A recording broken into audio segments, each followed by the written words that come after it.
যে পরিবর্তনটা নিয়ে আসছে, অবৈধভাবে যারা সমুদ্র পথে বা অন্যান্য দেশ থেকে ইটালিতে গমন করবে অবৈধভাবে, তাদের নিয়ে একটা ক্যাম্পে রাখা হবে 72 ঘন্টা পর্যন্ত। এই 72 ঘন্টার ভিতরে আপনার যত পরিচয় আছে, আপনার সব ডকুমেন্ট ঠিক আছে কিনা, সবকিছু ওকে আছে কিনা, আপনি অবৈধভাবে গেছেন নাকি সেখানকার নাগরিক, সবকিছু এই 72 ঘন্টার ভিতরে একটা চেকিং দিবে। চেকিং দেওয়ার পরে যদি আপনি প্রমাণ না করতে পারেন যে আপনি সে দেশের নাগরিক না, বা আপনি লিগাল ভাবে সেখানে আছেন, বসবাস করতেছেন, তাহলে অবশ্যই আপনাকে 72 ঘন্টার ভিতরে ব্যাক পাঠানো হবে। এই 72 ঘন্টা ওভার হয়ে যাওয়ার পরে তারপরেও যদি আপনাকে না ছাড়ে, সর্বোচ্চ আপনাকে 12 সপ্তাহ টাইম দিবে।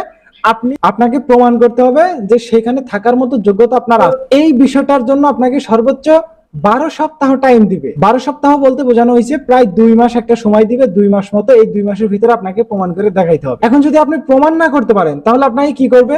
এই যে অলরেডি অটোমেটিক আইনটার ভিতরে বলা হয়েছে যে 72 ঘন্টার ভিতরে যদি আপনি সব ডকুমেন্ট ওকে না করতে পারেন, 12 সপ্তাহ টাইম যাওয়ার পরেও যদি কোনো প্রকার ডকুমেন্ট ওকে না করে দেখাইতে পারেন, তাহলে আপনাকে কি করা হবে? ভিডিওতে সরাসরি আগে দেখে নেন আপনারা একটু। পাঠানো শুরু হয়ে গেছে অলরেডি। এই 26 সালের এই 12 জনের পর থেকে 10,000 শ্রমিক অবৈধভাবে প্রবেশ করছে, প্রবাসী যারা অলরেডি আটক করা হয়ে গেছে। এদেরকে পাঠানোর খুব শীঘ্রই পাঠানোর একটা ব্যবস্থা করবে। আপনারা ভিডিওটাতে একটু 10,000 অভিবাসীকে নিজ দেশে ফেরত পাঠানোর লক্ষ্য নির্ধারণ করেছে ইতালি। স্বেচ্ছায় ও বাধ্যতামূলক উভয় প্রক্রিয়ার মাধ্যমেই এই উদ্যোগ বাস্তবায়ন করা হবে। সোমবার এমন তথ্য জানিয়েছে মেলোনি প্রশাসন। এতে উদ্বিগ্ন দেশটিতে বসবাসরত নথিবিহীন অভিবাসীরা। ইতালি থেকে সাইফুল ইসলামের তথ্য ছবিতে ডেস্ক রিপোর্ট। শরণার্থীদের ঢল ঠেকাতে অভিবাসন আইন কঠোর করেছে ইতালি সরকার। সেই সঙ্গে অবৈধ অভিবাসন রোধ, সীমান্ত নিয়ন্ত্রণ জোরদারে নিচ্ছে কঠোর পদক্ষেপ। এবার ইউরোপীয় ইউনিয়নের নিরাপদ দেশের তালিকাভুক্ত নাগরিক এবং জাতীয় নিরাপত্তার জন্য ঝুঁকি হিসেবে বিবেচিত অভিবাসীদের অগ্রাধিকার দিয়ে বহিষ্কার কার্যক্রম জোরদার করছে মেলোনি প্রশাসন। বিশেষজ্ঞদের মতে এই নীতি মূলত অনিয়মিত অভিবাসী ও যাদের আশ্রয় আবেদন প্রত্যাখ্যাত হয়েছে তাদের লক্ষ্য করেই বাস্তবায়ন করা হচ্ছে। ফলে বৈধভাবে বসবাসকারী বাংলাদেশি প্রবাসীরা যেমন ওয়ার্ক পারমিটধারী বা স্টুডেন্ট ভিসাধারীরা বড় ধরনের ঝুঁকিতে পড়বেন না। সরকারি তথ্য অনুযায়ী 2025 সালে ইতালি থেকে 6,772 জন অভিবাসীকে ফেরত পাঠানো হয়েছে। আর 2026 সালের শুরু থেকে এখন পর্যন্ত প্রায় 2,000 অভিবাসীকে নিজ দেশে ফেরত পাঠানো হয়েছে। তবে এই নীতি নিয়ে বিতর্ক রয়েছে। মানবাধিকার সংগঠনগুলোর দাবি, বহিষ্কারের সংখ্যা ও প্রক্রিয়া নিয়ে আরও স্বচ্ছতা প্রয়োজন। Desk report, news 24।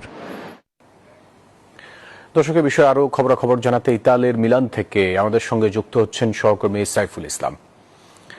সাইফুল, ইইউর নতুন আইন ও ইতালি থেকে অবৈধ অভিবাসীদের ফেরত পাঠানোর প্রক্রিয়ায় বাংলাদেশিরা কতটা ঝুঁকিতে আছে? প্রকৃত যে নিয়মটি, অর্থাৎ ইউরোপ সহ ইতালি সহ টোটাল ইউরোপকে অবৈধ অভিবাসী মুক্ত রাখার যে নীতিটি ছিল, সেটি কিন্তু এখন ইউরোপীয় ইউনিয়ন দেখলে সামিল হয়েছে। অর্থাৎ 12 জনের পর কিন্তু ইতালি সহ সমগ্র ইউরোপে অবৈধ অভিবাসীদের জন্য আরো কঠোর নিয়মনীতি তারা চালু করেছে। সম্প্রতি কিন্তু রোমের ইতালি যে স্বরাষ্ট্রমন্ত্রী মাত্র পিয়ান্তেসি, তিনি কিন্তু বলেছেন যে চলতি বছর অন্তত পক্ষে 10,000 অবৈধ অভিবাসীকে নিজ দেশে ফেরত পাঠানো হবে। এদের মধ্যে এছাড়াও যাদের ডকুমেন্টস আছে কিন্তু তাদের যদি এই দেশটিতে নিরাপত্তা জনিত হুমকি হিসেবে চিন্তা করে, তাহলে কিন্তু তাদেরও পাঠানো হবে। এই ক্ষেত্রে কিন্তু বাংলাদেশেরও অনেক বিপদের মধ্যে থাকতে পারে, কারণ বাংলাদেশ কিন্তু ইতালি এবং ইউরোপীয় ইউনিয়ন দুটি দেশই কিন্তু নিরাপদ দেশের নাগরিক হিসেবে তালিকাভুক্ত করেছেন। এছাড়াও কিন্তু এই ঘটনার পরপরই কিন্তু আমরা যেটি দেখতে পেরেছি যে বাংলাদেশের ইতালির দূতাবাস, অর্থাৎ বাংলাদেশের যে ইতালি দূতাবাসটি রয়েছে, তারা কিন্তু একটি বিজ্ঞপ্তি দিয়ে জানিয়ে দিয়েছে যে এখন থেকে লিবিয়া দিয়ে যদি কেউ ইতালিতে প্রবেশ করে, তাহলে তাকে আর বৈধতা না দিয়ে নিজ দেশে ফেরত পাঠানো হবে। তো এই ছিল আমার কাছে সর্বশেষ দুইটা আপডেট অলরেডি আপনারা দেখলেন। দুইটা আপডেটের ভিতরে যে ইনফরমেশন গুলা তুলে ধরা হয়েছে, মোটামুটি আকারে আপনারা কিছুটা হইলে উপকারে আসবে। 3টা ভিএফএস গ্লোবালের ভিডিও বা ইনফরমেশন গুলা দিয়ে শেষ করে দিব। একটু স্ক্রিনে খেয়াল করেন, এই পাসপোর্টটা কিন্তু ইটালির জন্য জমা দেওয়া ছিল। এই যে ভাইটার হাতে পাসপোর্টটা দেখতে পারতেছেন, ইটালির জন্য কিন্তু জমা দেওয়া ছিল, কিন্তু ভাগ্যের কি নির্মম পরিহাস, ইটালিতেও কিন্তু সে রিজেক্ট খাইছে। আমি একটু জানানোর চেষ্টা করি। দেখেন, রিজেক্ট ইটালি শুধু একটা দেশ না, বেশ কয়েকটা দেশে রিজেক্ট করছিল। রিজেক্ট ফ্রম ইটালি, এটা ওয়ার্ক বিষয় জমা দিয়েছিল, রিজেক্ট।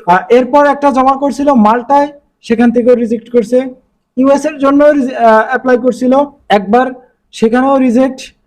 অ্যান্ড সর্বশেষ কি করলো, কোরিয়াতে অ্যাপ্লাই করে সে স্টুডেন্ট ভিসা দীর্ঘ 5 থেকে 7 বছর অপেক্ষার পরে কোরিয়ার ভিসাটা পায়। এখন বিষয় হচ্ছে যারা এখনো পর্যন্ত অপেক্ষায় আছেন 23, 24, 25, আমি বলবো না যে আপনারা অপেক্ষায় থাকেন বা এই যে 5-7 বছর পরেও ভিসা লাগে, এরকম কোনো কিছু বলবো না। আমি দুইটা আপডেট আমি আপনাদেরকে দিলাম যে অবৈধভাবে যারা যেইভাবে লোক যাইতেছে, এরপরও আর লোক সামনের দিক থেকে নিবে কিনা সঠিক মাধ্যমে আমার জানা নাই। তবে যে অভিবাসন নীতি চালু হয়েছে, এটা চালু হয় উপকারী হয়েছে, অপকার হয় না। লিগ্যাল ভাবে যাওয়ার চেষ্টা করতেছেন তাদের জন্য একটু উপকারী হয়েছে। আচ্ছা, এখন বিষয় হচ্ছে এই যে এই ভাইটা প্রায় 5 থেকে 7 বছর অপেক্ষা করার পরে একটা কোরিয়ার ভিসা পাইছে।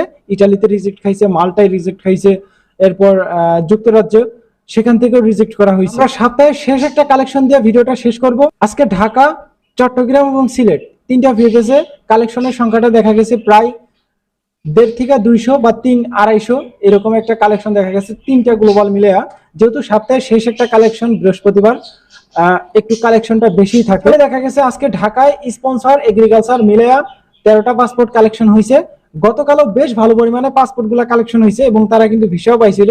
আমি ভিডিওতে হয়তো বা দিছিলাম, কিন্তু প্রমাণ সহ কোনো প্রকার ডকুমেন্ট দেই নাই। এদিকে চট্টগ্রাম, সিলেট একই অবস্থা, বেশ ভালো পরিমাণে তারা কালেকশন করতেছে। সকাল থেকে বেশ ভালো পরিমাণে মানুষের আনাগোনা দেখা যাইতেছে। জমার জন্য কিছু আছে, family visa, work visa, student, tourist, সর্বশেষ মিলে দেখা গেছে 200 থেকে 250 জন মতো একটা মানুষের যেই সমারোহটা বা আনাগোনা সেটা কিন্তু দেখা গেছে। আচ্ছা, সর্বশেষ আপডেট আসার সাথে সাথে আমরা কমিউনিটিতে একটা পোস্টের মাধ্যমে আপনাদেরকে জানার চেষ্টা করব। আজকের ভিডিওটা এমনিতে অনেক লং হয়ে যেতেছে, আর বেশি বড় করতেছি না। দেখা হচ্ছে নেক্সট একটা ছোটখাটো ইনফরমেশন ভিডিওতে। স্পন্সর ভিসা নিয়ে একটা আপডেট আছে, যেটা আমরা পরবর্তী ভিডিওতে আপনাদেরকে দেওয়ার চেষ্টা করব। আজকের ভিডিও দেখা হচ্ছে নেক্সট ভিডিওতে। আল্লাহ হাফেজ।